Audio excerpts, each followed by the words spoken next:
नमस्कार मित्रों, मैं कपिल दुबे भारतीय राज्य व्यवस्था की इस श्रृंखला में आप सभी का स्वागत करता हूं। तो दोस्तों, हम संविधान निर्माण का अध्ययन कर रहे हैं और ये हमारा दूसरा लेक्चर है। पिछली क्लास में हमने संविधान निर्माण की मांग को समझा था, जिसके अंतर्गत हमने ये देखा था कि किस प्रकार से संविधान निर्माण करने के लिए मांग की गई। और हमने देखा था कि संविधान सभा का जो पहला दर्शन है ये हमें 1895 के बाल गंगाधर तिलक के स्वराज विधेयक में देखने को मिलता है। उसके अंतर्गत हमने बहुत सारी चीजें कवर करी थी। फिर अंततः हमने आपको एक बात बताई थी कि 1946 में कैबिनेट मिशन प्रस्ताव के द्वारा संविधान सभा को एक व्यवहारिक रूप प्रदान किया गया। तो दोस्तों, आज की क्लास में हम संविधान सभा का गठन करने वाले हैं और यहां पर हम ये समझेंगे, हमने आपको बताया ना कि कैबिनेट मिशन के द्वारा, कैबिनेट मिशन प्रस्ताव के द्वारा इसे एक व्यवहारिक रूप प्रदान किया गया और अंततः संविधान सभा का गठन किया जाता है। तो सबसे पहले हम ये जानेंगे कि कैबिनेट मिशन कैसे बना, उसकी घोषणा कब हुई, कैबिनेट मिशन में कौन कौन सदस्य था, उसका गठन कब हुआ, उनने कब रिपोर्ट प्रस्तुत की, फिर उनके अंतर्गत जो संविधान सभा बनाई गई उसमें कितने मेंबर थे, कौन कौन इसका मेंबर था, कब इसके चुनाव हुए। तो इन सब विषयों के बारे में हम आज चर्चा करने वाले हैं। तो सबसे पहले हम समझते हैं कैबिनेट मिशन के बारे में। तो यहां पर कैबिनेट मिशन के बारे में समझने के पहले जो मुख्य पॉइंट है वो आपको याद रखना है 1945 के ब्रिटेन के चुनाव। तो ब्रिटेन में 1945 में क्या हुए, चुनाव हुए और इन चुनावों में क्लीमेंट एटली, कौन, क्लीमेंट एटली चुनाव जीत गए और क्लीमेंट एटली के नेतृत्व में ब्रिटिश मंत्रिमंडल ने सत्ता ग्रहण की। तो यहां पर सबसे पहले एक आपको ये बात याद रखनी है कि 1945 के जो ब्रिटिश संसद के चुनाव हुए थे उनमें विजय किसको मिली थी, जीते कौन थे, तो वो कौन जीते थे, क्लीमेंट एटली। अब बार बार मैं क्लीमेंट एटली के नाम पर जोर क्यों दे रहा हूं, तो यहां पर बहुत महत्वपूर्ण है क्लीमेंट एटली के बारे में जानना। तो सबसे पहले यहां से प्रश्न आ जाएगा कि क्लीमेंट एटली कौन सी पार्टी के थे। तो पहली चीज आपको याद रखनी है कि क्लीमेंट एटली का संबंध कौन सी पार्टी से था, लेबर पार्टी से था। अब क्लीमेंट एटली की अगर हम बात करें तो ये साइमन कमीशन के सदस्य थे और जो साइमन कमीशन था ये 1928 में भारत आया था और साइमन कमीशन के सदस्य के रूप में क्लीमेंट एटली ने भारत की यात्रा की थी और बाद में चल के ये 1945 में क्या बन गए, ब्रिटिश प्रधानमंत्री बन गए। तो क्लीमेंट एटली ऐसे ब्रिटिश प्रधानमंत्री थे जो प्रधानमंत्री बनने के पहले भारत की यात्रा कर चुके थे और ये भारत की स्थितियों को बहुत अच्छे से समझते थे। और यहां पर जब 1945 में ये स्वयं ब्रिटिश प्रधानमंत्री बने तो ये भारत की स्थिति को बहुत अच्छे से जानते थे और ये समझ गए थे कि अब हमें भारतीयों की मांग को पूरा करना पड़ेगा। और भारतीयों की मांग इस समय क्या थी कि संविधान का निर्माण किया जाए। तो इसी मांग को दृष्टिगत रखते हुए क्लीमेंट एटली ने घोषणा की और क्लीमेंट एटली ने कहा कि भारत में संवैधानिक सुधारों के लिए कैबिनेट मिशन भारत भेजा जाएगा। तो ये कैबिनेट मिशन भेजने की जो घोषणा करने वाले प्रधानमंत्री थे उनका नाम क्या है, क्लीमेंट एटली। तो दोस्तों, यहां पर क्लीमेंट एटली से जुड़े प्रश्न पूछ लिए जाते हैं, इसलिए मैंने आपको सबसे पहले किसके बारे में बताया है, क्लीमेंट एटली के बारे में बताया है। तो आपको तथ्य समझ में आ गए होंगे कि 1945 में ब्रिटेन में सत्ता परिवर्तन हुई और सत्ता परिवर्तन के बाद नए प्रधानमंत्री के रूप में किसने शपथ ली, क्लीमेंट एटली ने शपथ ली। कौन सी पार्टी के थे, लेबर पार्टी के थे। क्लीमेंट एटली किसके सदस्य थे पहले, तो ये साइमन कमीशन के सदस्य थे और साइमन कमीशन के सदस्य के रूप में 1928 में ये भारत की यात्रा कर चुके थे। साथ ही साथ 1945 में ये क्या बने, ब्रिटिश प्रधानमंत्री बने। तो इस तरीके से प्रश्न पूछा जा सकता है कि ऐसे कौन से ब्रिटिश प्रधानमंत्री थे जो ब्रिटिश प्रधानमंत्री बनने के पहले भारत की यात्रा कर चुके थे। तो आपका उत्तर क्या होगा, क्लीमेंट एटली। क्यों, क्योंकि क्लीमेंट एटली 1928 में साइमन कमीशन के सदस्य के रूप में भारत की यात्रा किए और बाद में 1945 में ये क्या बन गए, ब्रिटिश प्रधानमंत्री बन गए। तो ये जो प्रधानमंत्री बने क्लीमेंट एटली, ये भारत की स्थिति को बहुत अच्छे से जानते थे और इन्होंने बोला कि भारतीयों की मांग को हम पूरा करते हैं और इन्होंने बोला कि भारत में संवैधानिक सुधारों के लिए कैबिनेट मिशन भेजा जाएगा। अब एटली की घोषणा के अनुसार 24 मार्च 1946, ये आपको डेट याद रखनी है, कितनी लिखी है मैंने, 24 मार्च 1946। तो क्लीमेंट एटली की घोषणा के अंतर्गत 24 मार्च 1946 को कैबिनेट मिशन भारत में दिल्ली पहुंचा। तो यहां पर दो महत्वपूर्ण प्रश्न कि कैबिनेट मिशन भारत कब आया, तो आपका उत्तर क्या होगा, 24 मार्च 1946। फिर पूछेंगे भारत में कहां पहुंचा था, तो आपका उत्तर क्या होगा, कहां पहुंचा, दिल्ली में पहुंचा। तो कैबिनेट मिशन के जो सदस्य थे 24 मार्च 1946 को भारत पहुंचे और भारत में भी कहां पहुंचे, दिल्ली पहुंचे। अब दूसरा प्रश्न कि कैबिनेट मिशन के सदस्यों की संख्या कितनी थी या कैबिनेट मिशन में कुल कितने सदस्य थे, तो सीधा सीधा उत्तर कितने सदस्य थे, 3 सदस्य थे। अब इसको आप कैसे निकालोगे, तो यहां पर मिशन को अगर हम काउंट करें 1, 2 और 3, ठीक है, तो यहां पर जैसे कि मैंने आपको बताया 1, 2 और 3, तो यहां पर कुल कितने सदस्य हो गए, 3 सदस्य हो गए। तो कैबिनेट मिशन में कुल कितने सदस्य थे, 3 सदस्य थे। अब इन तीनों सदस्यों के नाम पूछ लेता है कि कौन कैबिनेट मिशन का सदस्य था या नहीं था। तो सबसे पहले नाम याद रखना है पेंथिक लॉरेंस। कौन थे, पेंथिक लॉरेंस। दूसरे नंबर पर कौन है, स्टेफोर्ड क्रिप्स। और तीसरे नंबर पर हैं एबी अलेक्जेंडर। तो ये बात आपको समझ में आ गई, ये तीनों व्यक्तियों के नाम आपको याद रखने हैं। तो सबसे पहले कौन है, पेंथिक लॉरेंस, दूसरे नंबर पर कौन है, स्टेफोर्ड क्रिप्स, और तीसरे कौन है, एबी अलेक्जेंडर। अब ऑब्जेक्टिव जब पेपर होता है, ऑब्जेक्टिव प्रश्न पूछे जाते हैं, तो उसमें सामान्यतः कितने ऑप्शन होते हैं, 4। अब इसमें देखिए ये 3 सदस्य हैं, 3 सदस्यों के नाम डालने के बाद चौथा सदस्य उसने क्या डाल दिया, माउंटबेटन। अब प्रश्न कैसे बना देगा, निम्नलिखित में से कौन कैबिनेट मिशन का सदस्य नहीं था। पहला ऑप्शन दे दिया पेंथिक लॉरेंस, दूसरा दे दिया स्टेफोर्ड क्रिप्स, तीसरा दे दिया एबी अलेक्जेंडर, चौथा दे दिया माउंटबेटन। तो आपका उत्तर क्या हो जाएगा, माउंटबेटन। तो यहां पर इसलिए इन तीनों सदस्यों के नाम आपको याद रखने आवश्यक है। पुनः मैं बता दे रहा हूं कौन थे, पेंथिक लॉरेंस, स्टेफोर्ड क्रिप्स और एबी अलेक्जेंडर। अब यहां पर ये भी पूछ लेता है, ये तो बिल्कुल जनरल सा सामान्य सा जब प्रश्न पूछा जाएगा तो इस तरीके से प्रश्न पूछा जाएगा। अब पूछ लेगा कैबिनेट मिशन का अध्यक्ष कौन था, तो कैबिनेट मिशन के अध्यक्ष कौन थे, पेंथिक लॉरेंस, जो कि भारत सचिव थे और ये अंतिम भारत सचिव थे। इसके बाद भारत को आजादी मिल जाएगी और ये जो भारत सचिव की जो पोस्ट है, secretary of state of India, इसको समाप्त कर दिया जाएगा। तो यहां से एक और प्रश्न बन सकता है कि अंतिम भारत सचिव कौन थे, तो आपका उत्तर क्या होगा, पेंथिक लॉरेंस। दोनों महत्वपूर्ण प्रश्न है, पूछ ले कि अंतिम भारत सचिव कौन थे, तो उत्तर क्या होगा, पेंथिक लॉरेंस। पूछ ले कैबिनेट मिशन का अध्यक्ष कौन था, तो आपका उत्तर क्या होगा, पेंथिक लॉरेंस। अब यहां पर अगर हम आगे बढ़े तो जो स्टेफोर्ड क्रिप्स थे ये बोर्ड ऑफ ट्रेड या व्यापार बोर्ड के अध्यक्ष थे। साथ ही साथ एबी अलेक्जेंडर की बात करें तो ये नौसेना प्रमुख थे। तो इन तीनों सदस्यों के बारे में डिटेल में जानना बहुत आवश्यक है, क्योंकि यहीं से घुमा फिरा के वो प्रश्न पूछता है।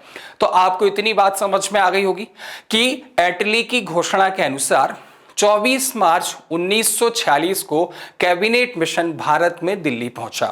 कैबिनेट मिशन में 3 सदस्य थे, Pethick Lawrence, Stafford Cripps, A B Alexander. Cabinet mission का अध्यक्ष कौन था, पेंथिक लॉरेंस थे और पेंथिक लॉरेंस भारत सचिव थे और ये अंतिम भारत सचिव थे। ठीक है, फिर उसके बाद हमने देखा स्टेफोर्ड क्रिप्स जो थे ये व्यापार बोर्ड के अध्यक्ष थे। साथ ही साथ एबी अलेक्जेंडर जो थे, एबी अलेक्जेंडर थे ये नौसेना प्रमुख थे। तो ये इतनी सी बात समझ में आ गई। अब कैबिनेट मिशन को क्यों भेजा गया था, संवैधानिक सुधारों के लिए कार्य करने के लिए। यहां पर अगर हम एटली की बात करें तो एटली ने बोला था कि एक 3 सदस्यीय दल जिसका नाम कैबिनेट मिशन होगा, ये भारत जाएगा, भारतीय नेताओं से चर्चा करने के बाद अपनी रिपोर्ट प्रस्तुत करेगा कि भारत में संविधान का निर्माण कैसे किया जाए। तो यहां पर कैबिनेट मिशन के सदस्य भारत आए, उन्होंने भारतीय नेताओं से चर्चा करी और चर्चा करने के बाद 16 मई 1946 को अपनी रिपोर्ट प्रस्तुत की। कब रिपोर्ट प्रस्तुत की? 16 मई 1946 को इन्होंने अपनी रिपोर्ट प्रस्तुत करी और इस रिपोर्ट में इन्होंने बोला कि जो भारत का संविधान है ये केवल भारतीयों के द्वारा ही बनाया जाएगा। बात समझ पे आ गई? तो आपको संविधान निर्माण की मांग जब मैंने आपको पढ़ाई थी तब उसमें हमने बोला था कि महात्मा गांधी ने यह बात कही थी कि जब भी भारत का संविधान बनेगा तो वो भारतीयों की इच्छा के अनुसार ही बनेगा। और कहीं ना कहीं गांधी जी की इस मांग को कैबिनेट मिशन ने अपनी रिपोर्ट में बहुत ध्यान में रखा था और इसी के अनुसार उन्होंने बोला कि जो भारत का संविधान है वो केवल और केवल किसके द्वारा बनाया जाएगा? भारतीयों के द्वारा बनाया जाएगा। अब कैबिनेट मिशन ने मुस्लिम लीग की जो पाकिस्तान राष्ट्र के निर्माण की मांग थी उसको क्या कर दिया? अस्वीकार कर दिया। मुस्लिम लीग ने बोला कि भारत का विभाजन नहीं किया जाएगा। भारत विभाजन के प्रस्ताव को भी इन्होंने अस्वीकार कर दिया। साथ ही साथ इन्होंने बोला कि पाकिस्तान जैसा कोई भी राष्ट्र जो आप बनाने की मांग कर रहे हैं इसको भी हम स्वीकार नहीं करेंगे। तो इन्होंने पाकिस्तान बनाने की मांग को भी अस्वीकार कर दिया था। साथ ही साथ भारत विभाजन के प्रस्ताव को भी इन्होंने क्या कर दिया था? अस्वीकार कर दिया था। तो दोस्तों अगर आप कैबिनेट मिशन में केवल इतनी चीजें पढ़ लेंगे तो इनमें से कोई भी ऐसा प्रश्न नहीं होगा जो बाहर चला जाएगा। अब इन्होंने जब अपनी रिपोर्ट प्रस्तुत कर दी, कब? 16 मई 1946 को। तो जो कैबिनेट मिशन ने अपनी रिपोर्ट दी थी उसके अनुसार उन्होंने बोला कि संविधान निर्माण करने के लिए एक क्या बनाई जाएगी? संविधान सभा बनाई जाएगी। और इस संविधान सभा में कुल कितने सदस्य होंगे? 389 सदस्य होंगे। तो कैबिनेट मिशन ने अपनी रिपोर्ट प्रस्तुत की, उसमें उन्होंने बोला कि भारत का संविधान केवल भारतीयों के द्वारा किया जाएगा, बनाया जाएगा। और संविधान बनाने के लिए किसकी स्थापना की जाएगी? किसका गठन किया जाएगा? संविधान सभा का गठन किया जाएगा। और इस संविधान सभा में कुल कितने मेंबर होंगे? 389 मेंबर होंगे। अब आपको पता है कि मेंबर दो प्रकार के होते हैं, एक होते हैं इलेक्टेड और एक होते हैं नॉमिनेटेड, यानी कि एक निर्वाचित होंगे एक नामांकित होंगे। तो इन 389 सदस्यों को अगर हम दो भागों में बांटें, पहला कौन सा आ जाएगा? निर्वाचित, दूसरा कौन सा आ जाएगा? नामांकित। तो अगर पूछे कि संविधान सभा के कुल 389 सदस्यों में निर्वाचित सदस्यों की संख्या कितनी थी, तो आपका उत्तर कितना होगा? 296। ठीक है, तो 389 में 296 क्या थे? निर्वाचित सदस्य थे। और 93 कैसे सदस्य थे? नामांकित सदस्य थे। तो सबसे पहले तो यही चीज आपको याद रखनी है कि कुल सदस्यों की संख्या 389, जिसमें से निर्वाचित सदस्य कितने थे? 296। नामांकित या मनोनीत सदस्य कितने थे? 93। अब सबसे पहले हम निर्वाचित सदस्यों के बारे में चर्चा करते हैं, यानी कि इन 296 सदस्यों के बारे में चर्चा करते हैं। तो यहां पर बोला गया कि जो निर्वाचित सदस्य होंगे इनमें से 292 सदस्य ब्रिटिश भारत के 11 प्रांतों से चुने जाएंगे। क्या बोला गया कि जो 296 सदस्य हैं, इन 296 में से 292 सदस्य ब्रिटिश भारत के 11 प्रांतों से चुने जाएंगे। और बोला गया 4 सदस्य चीफ कमिश्नरी क्षेत्रों से चुने जाएंगे। तो टोटल कितने हो गए? 296। तो 296 को हमने दो भागों में बांट लिया, 292 और 4। 292 कहां से आएंगे? ब्रिटिश प्रांतों से। 4 कहां से आएंगे? चीफ कमिश्नरी से। अब पूछेगा कि चीफ कमिश्नरी क्षेत्र कौन कौन से थे? तो पहला है दिल्ली, दूसरा है अजमेर मारवाड़, तीसरा है कुर्ग और चौथा है ब्रिटिश बलूचिस्तान। ठीक है, तो दिल्ली, अजमेर मारवाड़, फिर उसके बाद कुर्ग और ब्रिटिश बलूचिस्तान, ये 4 चीफ कमिश्नरी थी। और इन 4 चीफ कमिश्नरी से 4 सदस्यों को चुने जाने की बात को किसमें शामिल किया गया था? संविधान सभा में शामिल किया गया था। तो ये हमने किसके बारे में चर्चा कर ली? निर्वाचित सदस्यों के बारे में चर्चा कर ली। अब हम किसके बारे में चर्चा करेंगे? नामांकित या मनोनीत सदस्यों के बारे में चर्चा करेंगे। तो बोला गया, अब यहां पर तो आपको सिंपल सी चीज है, मनोनीत या नामांकित का मतलब क्या होगा? जिनका मनोनयन किया जाए या जिनका नामांकन किया जाए, मतलब यहां पर चुनाव नहीं होंगे। जैसे आपने सुना होगा कि राज्यसभा में 12 सदस्य होते हैं जिनको मनोनीत किया जाता है राष्ट्रपति के द्वारा, और राष्ट्रपति ने कुछ विशेष क्षेत्रों से चुनता है। जैसे आपने सुना होगा लॉस एक ट्रैक बना लीजिए, लिटरेचर के बाद art, science and social welfare, ठीक है। तो एल से क्या आ गया? लिटरेचर मतलब क्या होता है? साहित्य, फिर कला, फिर क्या आ गया? विज्ञान और समाज सेवा। तो साहित्य, कला, विज्ञान और समाज सेवा, इन क्षेत्रों में विशेष योगदान करने वाले 12 व्यक्तियों को किसको मनोनीत करने की शक्ति है? राष्ट्रपति को। तो ऐसे सदस्य सीधे किसके मेंबर बन जाते हैं? राज्यसभा के। तो उसी प्रकार ये बात मैं आपको समझा रहा हूं कि यहां पर बोला गया कि मनोनीत या नामांकित सदस्य कितने होंगे? 93। अब ये कहां से आएंगे? ये आएंगे देसी रियासतों से, और देसी रियासतों से आएंगे, और इनका चयन कौन करेंगे? इन देसी रियासतों के प्रमुख लोगों के द्वारा, राजाओं के द्वारा इनका चयन किया जाएगा। तो बहुत ही सिंपल सी बात, यहां पर देसी रियासत की बात करें तो जो रियासतें थी उनका प्रमुख कौन होता था? राजा, जो ब्रिटिश सरकार के अंतर्गत कार्य करता था। तो यहां पर बोला गया कि देसी रियासतों से 93 सदस्य आएंगे, और इन 93 सदस्यों का जो चयन होगा अपनी अपनी रियासत के प्रमुख के द्वारा किया जाएगा, अर्थात राजाओं के द्वारा किया जाएगा। तो ये बहुत ही महत्वपूर्ण चीज मैंने आपको बताई, इसको आपको ध्यान में रखना है। तो सबसे पहले आपको मैंने बताया कि जो संविधान सभा का गठन हुआ वो किसकी रिपोर्ट के अनुसार हुआ? कैबिनेट मिशन द्वारा सौंपे गए रिपोर्ट के अनुसार हुआ। और कैबिनेट मिशन ने बोला कि जो भारत का संविधान होगा उसे बनाने के लिए किसका गठन किया जाएगा? संविधान सभा का। और इस संविधान सभा में कुल कितने सदस्य होंगे? 389 सदस्य होंगे। अब इन 389 सदस्यों में से निर्वाचित सदस्य कितने? 296। नामांकित या मनोनीत सदस्य कितने? 93। बोला गया कि जो निर्वाचित सदस्य होंगे इनमें से 292 सदस्य कहां से आएंगे? ब्रिटिश प्रांतों से। 4 सदस्य कहां से आएंगे? चीफ कमिश्नरी से। चीफ कमिश्नरी कौन कौन सी थी? दिल्ली, अजमेर, मारवाड़, कुर्ग और ब्रिटिश बलूचिस्तान।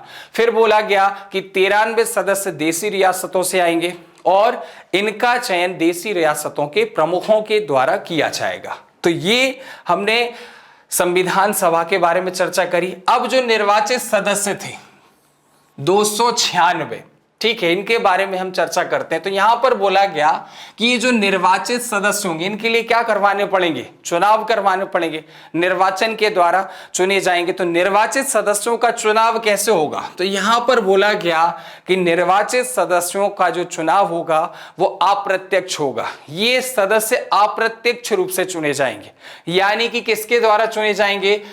प्रांतीय विधायी सभा के सदस्यों के द्वारा।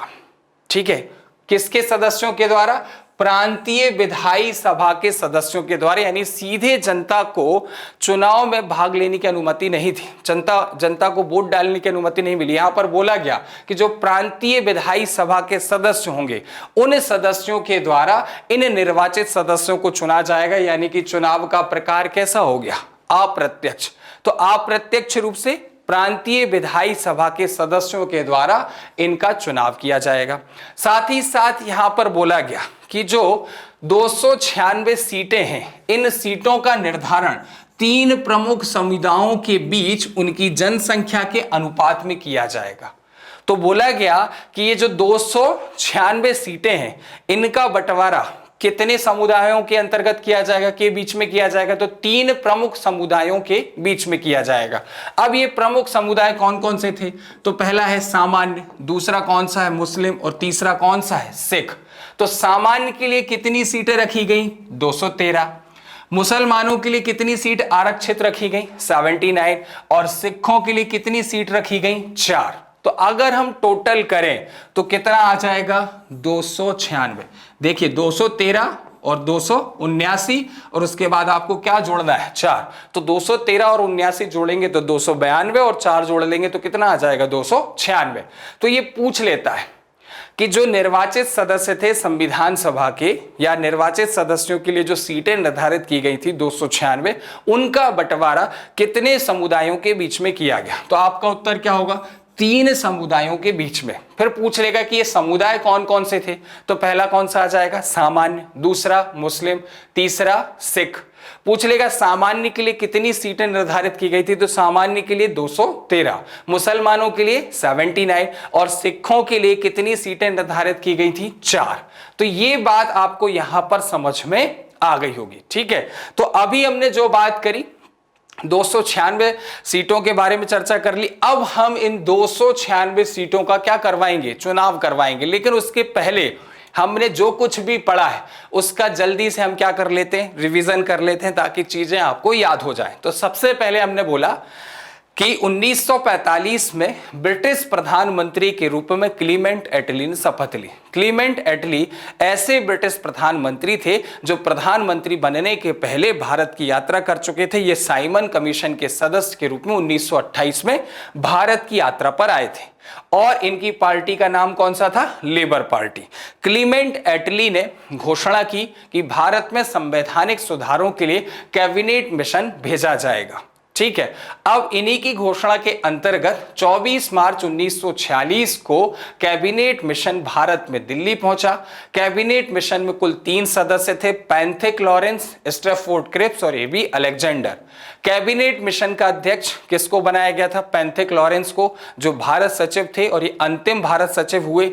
फिर उसके बाद हमने देखा स्ट्रैफोर्ड क्रिप्स जो थे वो व्यापार बोर्ड के अध्यक्ष थे, और एबी अलेक्जेंडर जो थे ये नौसेना प्रमुख थे। फिर उसके बाद हमने बोला कि कैबिनेट मिशन के द्वारा 16 मई 1946 को अपनी रिपोर्ट प्रस्तुत की गई, जिसमें उन्होंने कहा कि भारत का संविधान केवल भारतीयों के द्वारा बनाया जाएगा। साथ ही साथ इसमें कहा गया कि भारत के विभाजन को स्वीकार नहीं किया जाएगा, ना ही पाकिस्तान राष्ट्र का निर्माण किया जाएगा। तो पाकिस्तान बनाने की जो मांग थी और भारत के विभाजन करने की जो मांग थी उसको कैबिनेट मिशन के द्वारा अस्वीकार कर दिया गया था।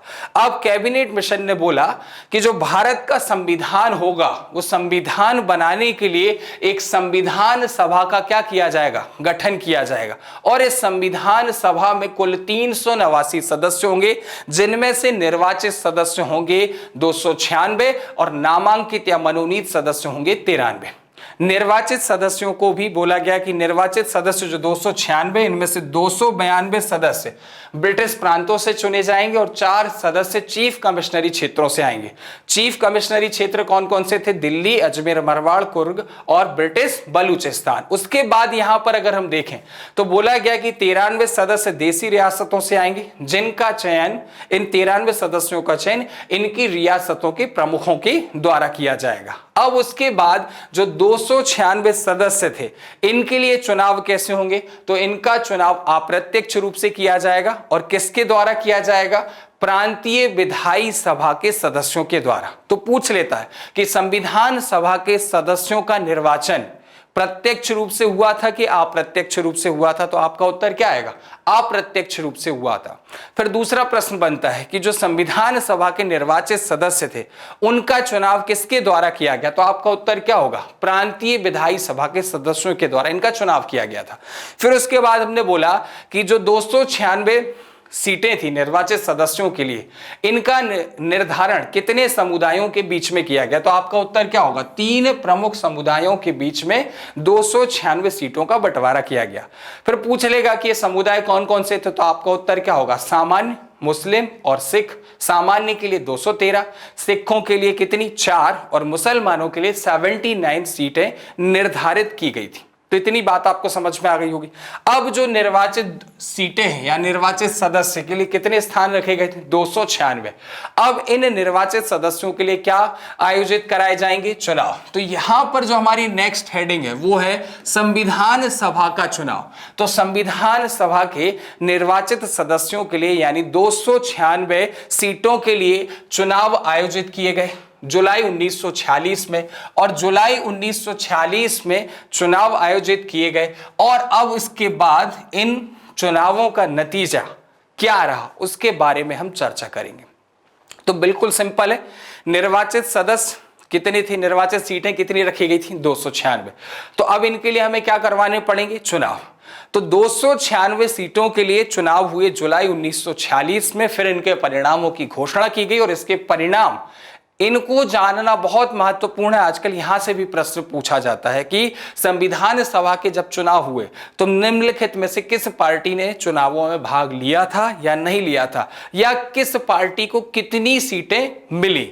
तो इन सब के बारे में आपको यहां पर पढ़ना बहुत आवश्यक है। अब यहां पर सबसे पहले हम सीटों के बारे में चर्चा कर लेते हैं और पार्टियों के बारे में चर्चा कर लेते हैं। तो सबसे पहले हम पार्टियों के नाम याद करते हैं। तो पहली पार्टी जो संविधान सभा के लिए चुनाव लड़ी थी वो कौन सी थी, कांग्रेस। तो कांग्रेस ने भाग लिया। कांग्रेस के साथ आपको क्या याद रखना है, मुस्लिम लीग। तो दो नाम आपको याद हो गए कि संविधान सभा के चुनावों में भाग लेने वाली दो पार्टियां कौन कौन सी थी, कांग्रेस और मुस्लिम लीग। दोनों याद हो गई आपको। बताइए पहली कौन सी है, कांग्रेस, दूसरी मुस्लिम लीग। अब तीसरी है कृषक प्रजा और चौथी है कम्युनिस्ट। तो दोनों काका वाली आपको एक साथ लेनी है। तीसरी कौन सी हो गई, कृषक प्रजा, चौथी कौन सी हो गई, कम्युनिस्ट।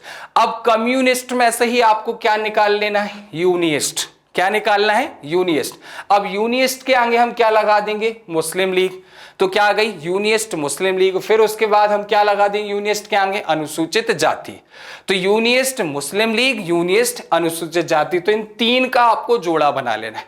सबसे पहले इन दो का जोड़ा बनाया, फिर इन दो का जोड़ा बनाया, फिर इन तीन को एक साथ ले लिया। तो याद हो गई, पहली कौन सी थी, कांग्रेस, दूसरी मुस्लिम लीग। फिर काका वाली दो कौन कौन सी, कृषक प्रजा और कम्युनिस्ट। उसके बाद किस पे आ गया, कम्युनिस्ट से ही क्या निकाल लिया, यूनियस्ट। यूनियस्ट के एक आगे क्या लगा देंगे, मुस्लिम लीग, एक बार क्या लगा देंगे, अनुसूचित जाति। तो दो पार्टियां बन जाएगी, यूनियस्ट, यूनियस्ट के बाद क्या, यूनियस्ट, मुस्लिम लीग और यूनियस्ट, अनुसूचित जाति। अब यहां से आपको निकालना है अनुसूचित जाति और इसके आगे क्या लगा देना है, परिसंघ। तो नेक्स्ट पार्टी जो बनेगी वो कौन सी बन जाएगी, अनुसूचित जाति परिसंघ। और अंत में आ जाएंगे सासा वाले दोनों, सिख और स्वतंत्र। तो इस तरीके से संविधान सभा के चुनावों में भाग लेने वाली सभी पार्टियों के नाम आपको याद हो जाएंगे। ये किताबों में दिए रहते हैं, इस तरीके से नहीं दिए होंगे, ये हमारी खुद की मेहनत है ताकि आप पर अगर कोई प्रश्न पूछा जाए तो आप उसका आंसर लगा पाए। क्योंकि देखिए जब सब तरीके के प्रश्न पूछ लिए जाते ना तो वो अंदर घुस के प्रश्न पूछता है, और ऐसा प्रश्न एक बार पूछा जा चुका है, बहुत ही कम लोगों पर उसका आंसर बनता है, जबकि बहुत सिंपल है इनके नाम याद करना। तो सबसे पहले कौन सी थी, कांग्रेस। कांग्रेस के बाद कौन सी हो गई, मुस्लिम लीग। फिर दो काका वाली, कृषक प्रजा और कम्युनिस्ट। कम्युनिस्ट से क्या निकाल लिया, यूनियस्ट। यूनियस्ट के आगे क्या लगा दिया, मुस्लिम लीग। तो पार्टी क्या बन गई, यूनियस्ट, मुस्लिम लीग। नेक्स्ट क्या आ जाएगी, यूनियस्ट, अनुसूचित जाति। अब वहीं से अनुसूचित जाति उठाकर क्या लगा दिया, परिसंघ। तो क्या बन जाएगी, अनुसूचित जाति परिसंघ। और आखिर में आ जाएंगी सासा वाली, सिख और स्वतंत्र। तो ये तो हमने पार्टियां याद कर ली। जब आपको पूरी पार्टियां याद हो जाएंगी तो चाहे कोई ऊपर से पूछे चाहे नीचे से पूछे आप बता देंगे। एक बार उल्टा अपन रिवाइज कर लेते हैं, देखते हैं कि आपको याद हुआ है कि नहीं। तो सबसे नीचे कौन है, स्वतंत्र। स्वतंत्र के ऊपर सिख, सिख के ऊपर अनुसूचित जाति परिसंघ, उसके ऊपर यूनियस्ट अनुसूचित जाति, उसके ऊपर यूनियस्ट मुस्लिम लीग, उसके ऊपर क्या आ जाएगी, यूनियस्ट। यूनियस्ट के ऊपर कम्युनिस्ट, कम्युनिस्ट के ऊपर कृषक प्रजा, कृषक प्रजा के ऊपर मुस्लिम लीग, मुस्लिम लीग के ऊपर कांग्रेस। तो सबसे ज्यादा सीटें, अब सीटों के बारे में चर्चा करेंगे कि किस पार्टी को कितनी सीटें मिली। तो सबसे ज्यादा सीट किसको मिली, कांग्रेस को।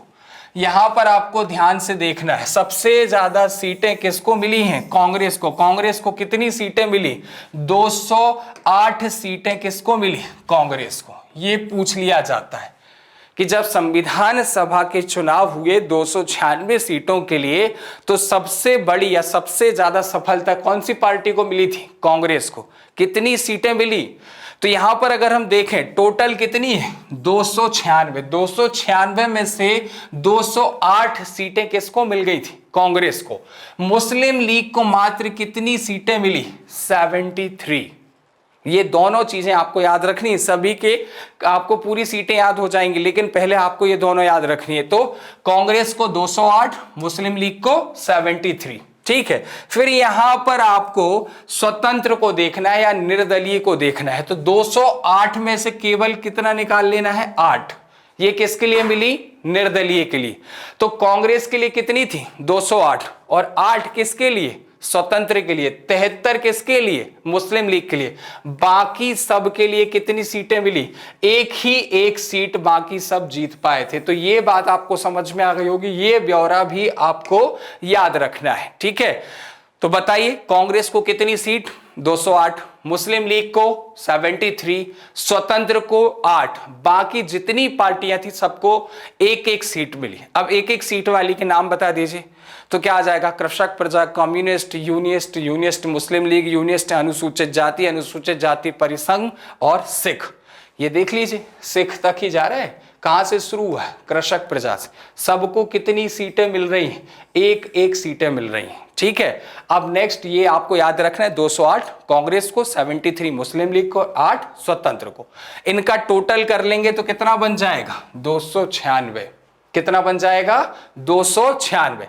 तो यहां पर अगर हम देखें तो मुस्लिम लीग ने संविधान सभा के चुनावों में इसलिए भाग लिया था, उसने सोचा कि संविधान सभा के चुनाव हम लड़ेंगे, हम बहुत खतरनाक तरीके से चुनाव जीतेंगे। जब हम चुनाव जीत जाएंगे, संविधान सभा में हमारी स्थिति अच्छी होगी, तो हम भारत विभाजन का जो प्रस्ताव है उसे हम पारित करवा लेंगे और एक नया राष्ट्र पाकिस्तान बनवा लेंगे। लेकिन उल्टा हुआ, मात्र 73 सीट्स ही किसको मिली? मुस्लिम लीग को। यानी इनकी स्थिति कांग्रेस के हिसाब से देखी जाए, कांग्रेस के अगर हम सामने रखें तो किसकी स्थिति बहुत ही कमजोर है? मुस्लिम लीग की।